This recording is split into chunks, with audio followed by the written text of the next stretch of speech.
7년 멈춘 일본 LNG선 왜 한국에 협력 신호를 보내나? 반갑습니다. 펀치TV입니다. 일본이 7년째 끊겨 있던 LNG 운반선 건조를 다시 시작하려 합니다. 그런데 이 재건 계획 안에 다른 나라도 아닌 한국 조선업계의 이름이 올라가 있습니다. 일본 니혼게이자이 신문이 15일 보도한 내용입니다. 한때 세계 LNG선 시장에서 중요한 위치를 차지했던 일본이 이제는 그 배를 다시 만들기 위해 한국과의 협력 가능성을 거론하고 있습니다. 일본 조선 3사, 이마바리 조선과 가와사키 중공업, 나무라 조선소가 공동으로 국내 LNG선 건조를 2035년까지 재개하겠다는 로드맵을 세웠습니다. 목표는 연간 3척에서 5척, 생산체제 구축입니다. 그리고 이 계획을 완성하기 위해 일본 정부와 조선 3사는 한국 조선업계에 기술 협력을 요청하는 방안을 검토하고 있습니다. 다만 아직 협정이나 계약은 아닙니다. 어디까지나 검토 단계입니다. 7년째 자국 조선소를 세워두고 있던 나라가 왜 하필 한국을 거론하기 시작했을까요? 단순한 가격 경쟁에서 밀린 이야기라면 새삼스러울 게 없습니다. 하지만 이번 사안에는 기술 표준의 전환, 국가에너지 안보, 그리고 두 나라 조선업의 위치가 뒤바뀐 시간이 함께 얽혀 있습니다. 사건 하나만 놓고 보면 단순한 협력 요청처럼 보이지만 그 배경을 하나씩 풀어보면 훨씬 복잡한 그림이 나옵니다. 순서대로 짚어보겠습니다. 먼저 일본은 처음부터 LNG선을 못 만들던 나라가 아니었습니다. 일본은 한때 세계 상선 건조를 주도하던 조선 강국이었고, 일본은 1980년대부터 자국에서 LNG선을 건조하고 운항해온 나라였습니다. 1980년대부터 1990년대까지 일본은 구형 탱크가 선체와 분리된 모스형 LNG선의 강점을 갖고 있었습니다. 모스형 역시 안전성과 운항 실적을 인정받은 방식이지만 이후 대형 LNG선의 신규 발주가 멤브레인형 중심으로 이동하면서 일본의 기존 강점은 점차 약해졌습니다. 당시에는 이 모스형이 곧 LNG선의 표준이었습니다. 그런데 2000년대 들어 세계 표준 자체가 바뀝니다. 프랑스 GTT사가 개발한 멤브레인형 화물창이 새 표준으로 자리 잡은 겁니다. 선체와 화물창을 일체화해 저장 효율을 높인 방식으로 같은 크기의 선박에 더 많은 LNG를 실을 수 있습니다. 문제는 일본이 강점을 갖고 있던 게 이미 구형 방식인 모스형이었다는 점입니다. 세계 시장이 멤브레인형으로 넘어가는 동안 일본은 이 전환에 올라타지 못했고, 여기에 한국과 중국의 처가 공세까지 겹치면서 2019년 마지막 선박 인도를 끝으로 자국 내 건조가 완전히 끊겼습니다. 발주가 줄면 숙련된 인력이 다른 선종으로 옮겨가고 설비는 유유 상태로 남습니다. 몇 년이 지나면 이 인력과 설비를 원상태로 되돌리는 일 자체가 새로운 사업이 됩니다. 여기에 일본 조선업 전반이 겪고 있는 고령화와 인력 부족 문제까지 겹치면서 한번 흩어진 숙련 인력을 다시 불러 모으는 일은 더 어려워졌습니다. 정작 시장이 원하는 기술 자체가 그 사이 바뀌어 버린 것까지 감안하면 일본이 마주한 공백은 단순한 조업 중단이 아니라 기술 세대 자체가 넘어가 버린 공백이었던 셈입니다. 이건 LNG선만의 이야기도 아닙니다. 일본은 1990년대까지 세계 조선업 1위 자리를 지키고 있었지만 한국과의 경쟁에서 밀리면서 2000년 1월 한국이 수주 잔량 기준으로 처음 세계 1위에 오른 이후 격차는 계속 벌어졌습니다. 이후 2010년대에는 척가 물량을 앞세운 중국이 건조량 기준 세계 1위 자리를 다시 가져가면서 일본은 조선업 전반에서 한국과 중국 사이에 낀 처지가 됐습니다. LNG선 재건 로드맵은 이렇게 조선업 전반에서 존재감이 줄어든 일본이 그나마 승산이 있다고 판단한 한 분야에서 다시 시작해보려는 시도인 셈입니다. 그런데 여기서 이상한 점이 하나 있습니다. 멤브레인 화물창의 원천 특허를 가진 나라는 한국이 아니라 프랑스입니다. 한국 조선사들도 이 기술을 사용하는 대가로 통상 성가의 약 5%를 GTT에 지급합니다. 한국 조선업계가 지난 30년 동안 지급한 누적 로열티는 약 7조 4천억 원으로 집계됐고, 이미 수주한 물량에 대해서도 2029년까지 약 3조 원이 추가로 지급될 것으로 추산됩니다. 그러니까 한국이 이 시장에서 갖고 있는 건 특허 자체가 아닙니다. 프랑스와 계약하는 것만으로 모든 문제가 해결되는 건 아닙니다. 설계 기술 하나만 붙잡고 있어서는 실제로 배를 완성할 수 없다는 뜻이기도 합니다. 그렇다면 일본은 프랑스와 계약하면 될 텐데 왜 한국까지 필요하다고 말하는 걸까요? 이유는 설계도를 확보하는 것과 실제 LNG선을 완성하는 것이 전혀 다른 문제이기 때문입니다. 프랑스가 가진 건 화물창의 특허와 라이선스입니다. 하지만 이 특허를 실제 배에 구현하려면 영하 163도의 초저온 LNG를 견디는 정밀 용접, 화물창 시공 정밀도, 숙련된 생산 관리 인력, 그리고 정해진 납기를 지키는 부품 공급망까지 전부 갖춰야 합니다. 성급 인증을 통과할 만큼 안전성을 확보하는 것도 대량 발주가 들어왔을 때 여러 척을 동시에 관리하며 품질을 균일하게 유지하는 것도 모두 도면과는 별개의 문제입니다. 이건 도면 한 장으로 되는 일이 아니라 수십 년간 반복 건조를 거치며 조선사 한 곳이 아니라 산업 생태계 전체에 쌓이는 능력입니다. 이 능력이 어떻게 쌓였는지 거슬러 올라가면 한국과 일본 조선업의 관계가 원래 어땠는지가 드러납니다. 1970년대 한국 정부는 중화학공업, 육성을 국가정책으로 내걸고 조선업을 수출 전략 산업으로 지정했습니다. 당시 한국은 대형 선박을 건조해본 경험이 거의 없었고 이 공백을 메우는 과정에서 일본의 기술과 설비를 빌려오는 경우가 많았습니다. 1975년 현대중공업은 일본 가와사키 중공업과 각각 80대 20으로 자본을 나눠 합작법인을 세웠습니다. 지금의 현대미포조선입니다. 당시 현대중공업은 가와사키 중공업과 맺은 기술협력 계약에 따라 국내 기술자 30여 명을 일본으로 보내 선박, 수리 기술을 직접 연수받도록 했습니다. 한국 조선업이 그런 말을 떼던 시기 배우는 쪽은 한국이었고 가르치는 쪽은 일본이었습니다. 그리고 그로부터 20년이 채 지나지 않은 1994년 6월 현대중공업은 국내 최초로 LNG선을 건조에 인도합니다. 배우던 기술을 스스로 만들어내는 단계로 넘어간 겁니다. 한국은 그 뒤로 이 사이클을 30년 넘게 끊이지 않고 반복해 왔습니다. 그 결과 현재 전 세계 LNG선 건조 시장에서 한국이 차지하는 비중은 약 65%, 중국이 약 35%에 이르고 한국 조선사들은 반복 건조 경험과 품질 관리, 납기 신뢰도에서 강점을 가지고 있습니다. 사실상 일본은 이미 이 시장에서 밀려나 있는 상태입니다. 일본 조선공업회 회장이자 이마바리 조선 사장인 히가키 유키토는 지난달 18일 도쿄 기자회견에서 앞으로 시장이 요구하는 건 멤브레인형이라며 건조를 재개하려면 상당한 역량이 필요하고 공급망 측면에서 한국과의 협력도 추진할 필요가 있다고 직접 밝혔습니다. 과거 일본이 강점을 보였던 모스형 대신 지금의 표준인 멤브레인형으로 가려면 한국 중심의 공급망을 활용할 수밖에 없다는 점을 업계 스스로 공식적으로 인정한 발언이었습니다. 프랑스가 설계도를 갖고 있다면 한국은 그 설계도를 현실의 배로 완성해온 경험을 갖고 있다는 뜻입니다. 이 소식이 알려진 직후 한국 조선업계에서는 곧바로 신중한 반응이 나왔고 그로부터 며칠 뒤 일본 쪽에서는 히가키 회장의 공개 발언으로 협력 필요성을 다시 한번 공식화하는 후속 보도가 이어졌습니다. 열흘 남짓 한 기간 동안 일본이 먼저 신호를 보내고 한국이 선을 그으면 일본이 다시 그 필요성을 인정하는 흐름이 반복된 셈입니다.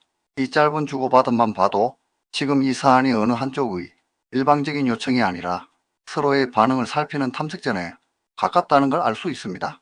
그렇다면 일본은 왜 하필 지금 이 공백을 메우려 할까요? 일본은 국내에서 사용하는 천연가스의 거의 전량을 해외에서 들여옵니다. 주변국과 연결된 국제 천연가스 파이프라인도 없기 때문에 대부분을 LNG 형태로 선박을 통해 수입해야 합니다. 이런 의존은 2011년 후쿠시마 원전 사고 이후 더 심해졌습니다. 후쿠시마 사고 이후 일본의 원전 가동은 크게 줄었고 현재 운전 가능한 33기 가운데 재가동된 원자로는 15기에 그칩니다. 그 공백을 화석연료가 메우면서 현재 일본은 2024년 LNG와 석탄 수입에만 10조 7천억 엔을 지출했습니다. 우리 돈으로 약 100조 원에 이릅니다. 여기에 인공지능 데이터 센터 확산으로 전력 수요가 앞으로 더 늘어날 전망까지 겹치면서 에너지 수송을 스스로 통제할 수 있느냐는 문제가 일본에게는 그 어느 때보다 절박해진 상황입니다. 그러니 LNG선은 일본에게 단순한 상선이 아니라 에너지 공급망의 필수 인프라입니다. 자국 조선소에서 이 배를 만들 수 있느냐 없느냐는 유사시 에너지 수송 능력을 스스로 통제할 수 있느냐의 문제와 직결됩니다. 다른 나라 조선소에만 의존하다가 외교적 마찰이나 물류 차질이 생기면 에너지를 실어 나를 배 자체를 구하지 못하는 상황에 놓일 수 있다는 우려도 이런 정책의 배경에 깔려 있습니다. 이번 재건 계획은 타카이치 산하에 정권이 중점 투자 분야 17개 중 하나로 조선업을 지정하면서 구체화됐습니다. 타카이치 정부는 조선업을 포함한 17개 전략 분야에 2040년까지 민간 합동으로 370조 N 이상을 투입하는 성장 전략을 발표했습니다. LNG선 건조 재개는 이 가운데 조선업 재생을 위한 핵심 과제로 포함됐습니다. 재원의 절반 이상을 민간에서 끌어오겠다는 구상이어서 구체성이 떨어진다는 지적도 나오지만 규모 자체는 일본 역대 최대 산업정책으로 평가받고 있습니다. 생산 거점으로는 가와사키 중공업의 사카이데 공장이 유력하게 검토되고 있습니다. 일본 정부는 자국산 LNG선을 구매하는 선주에게 한국이나 중국산과의 가격 차이를 메워주는 보조금도 검토하고 있습니다. 민간 기업의 노력만으로는 사업성이 나오지 않는다는 우려가 이미 업계 안에서 나오고 있기 때문입니다.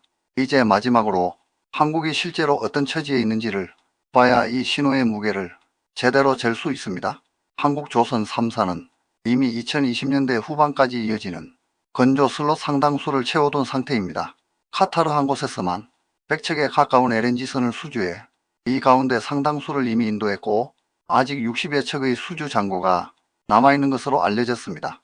이 물량만으로도 국내 조선소 도크의 상당 부분이 앞으로 몇 년간 채워져 있는 상황입니다. 여기에 미국이 세계 최대 LNG 수출국으로 올라서면서 호주, 캐나다를 비롯한 여러 나라의 LNG 프로젝트가 동시에 추진되고 있고 각국이 탄소 중립을 위해 석탄 대신 LNG 사용을 늘리는 흐름까지 겹치면서 신규 발주 수요는 앞으로도 꾸준히 이어질 것으로 전망됩니다. 정권가에서는 이런 흐름을 근거로 LNG선 발주 호황이 상당 기간 이어질 수 있다는 전망도 내놓고 있습니다. 다시 말해 한국은 지금 일감이 없어서 아쉬운 상황이 아닙니다.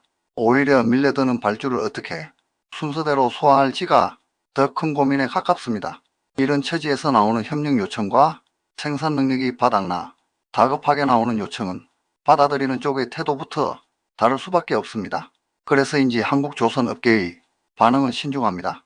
업계 관계자는 일본 측과 구체적으로 논의되거나 협의된 사안은 아직 없는 것으로 안다며 LNG선은 국가 핵심 기술이 집약된 분야인 만큼 국내 조선사들이 기술 이전에 적극적으로 나설 가능성은 크지 않다고 밝혔습니다. 이런 신중함에는 이유가 있습니다.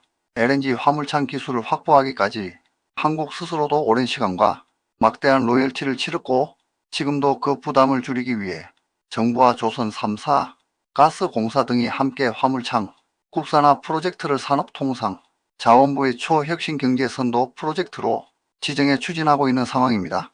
2030년까지 국산 화물창을 탑재한 LNG선 수주를 목표로 하는 이 프로젝트는 한국 역시 아직 완전한 기술 자립을 이루지 못했다는 걸 보여줍니다. 애써 쌓은 생산 노하우를 경쟁국이 될 수도 있는 나라에 그대로 넘기는데 부담을 느끼는 건 자연스러운 반응입니다. 일본이 검토하는 협력의 형태도 하나로 정해져 있지 않습니다. 탱크 제조 노하우를 이전받는 방식일 수도 있고 한국 기자재를 공급받는 방식일 수도 있고 설계나 엔지니어링 지원을 받는 방식일 수도 있습니다. 일본이 동시에 원천 특허를 보유한 프랑스, CTT와도 별도로 기술 협력을 추진하는 방안을 검토하고 있다는 점도 이런 불확실성을 보여줍니다. 결국 일본은 프랑스에서 설계도를 한국에서 생산, 경험을 각각 얼마씩 가져올지를 놓고 아직 저울질하는 단계에 가깝습니다.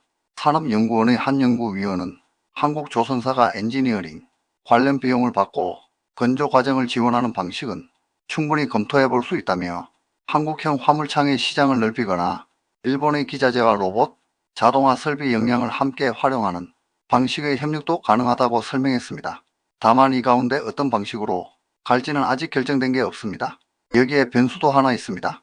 중국 조선업계 역시 후동중화 조선을 중심으로 LNG선 시장에서 빠르게 성장하며 핵심 소재인 인파 강제의 국산화까지 진행하고 있습니다. 가격 경쟁력까지 갖추기 시작했다는 뜻입니다. 다만 업계에서는 일본의 시장 재진입이 단기간에 한국의 시장 지위를 위협하기는 어려울 것으로 보고 있습니다. 일본이 목표로 한 년간 3에서 5척이라는 생산 규모 자체가 한국이 이미 확보한 건조 능력에 비하면 크지 않은 수준이기 때문입니다. 오히려 주목할 부분은 중국이 한국의 인력난을 파고들며 고객사를 확보해가고 있다는 점입니다. 한국 조선 업계가 최근 몇 년간 겪고 있는 인력난까지 감안하면 한일 협력이 성사될 경우 일본 선사들의 발주를 한일 공급망 안에 묶어두면서 중국으로의 고객 이탈을 막을 수 있다는 분석도 함께 나옵니다.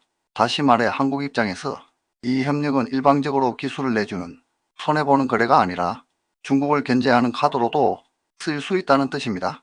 산업연구원의 한 연구위원은 과거 일본에서 기술을 배워 조선업을 키운 한국이 이제는 선진조선국에 기술을 제공할 수 있는 위치에 올라섰다는 점에서 위상이 크게 달라졌다고 평가했습니다. 다만 핵심 기술이 해외로 넘어가는데 대한 우려도 한국 조선 업계 안에서 함께 거론되고 있습니다. 이 신호를 산업 전체의 흐름 속에 놓고 보면 조금 더 선명해집니다. 반도체나 배터리처럼 국가 안보와 직결되는 다른 첨단 제조업에서도 원천 설계 기술과 실제 양산 능력이 서로 다른 나라의 손에 나뉘어 있는 경우가 드물지 않습니다. 설계도를 갖고 있다고 해서 곧바로 물건을 대량으로 안정적인 품질로 정해진 기간 안에 찍어낼 수 있는 건 아니기 때문입니다. 일본의 LNG선 재건 시도는 그 격차가 자금이나 정책만으로 짧은 시간에 메워지기 어렵다는 걸 보여주는 하나의 사례이기도 합니다. 동시에 세계 LNG선 시장 자체가 커지고 있다는 점도 함께 볼 필요가 있습니다. 미국의 대규모 LNG 수출 확대와 각국의 석탄 흐름이 겹치면서 새로 건조해야 할 선박 수요가 현재 조선 업계가 확보한 수주 잔량을 웃돈다는 분석이 나올 정도입니다. 그러니 일본이 뒤늦게 연간 3척에서 5척 규모로 시장에 들어온다고 해도 커지는 파이 안에서 한국의 몫이 그만큼 줄어드는 구조는 아니라는 해석도 가능합니다. 한국이 이번 신호에 여유있게 대응할 수 있는 배경에는 이런 시장 구조도 함께 자리하고 있는 셈입니다.